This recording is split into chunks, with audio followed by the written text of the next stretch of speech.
สบายดีมื้อนี้วันที่ฮอดบ่ได้หั่น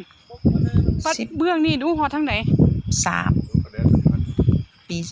2025เฮ้ยวันที่13เดือน10ปี2025มื้อนี้สิได้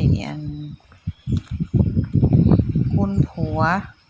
เพิ่นมาเบิ่งสวนยางพาราเพิ่นวางเป้าหมายว่าสิเลิกไปเฝ้าผัวแล้วสิมาเฝ้าสวนยางเอาตัวนี้เพิ่นลงทุนไปสอกหาจัดมาต้นยางปลูกได้2ปีปลายละ 1,500 ต้น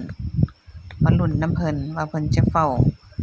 เลิกจากขัวมาเฝ้าสวนยางเพิ่นสิมีน้ำยางหลายบ่อีก4ปีมาเจอกันเด้อบ๊ายบาย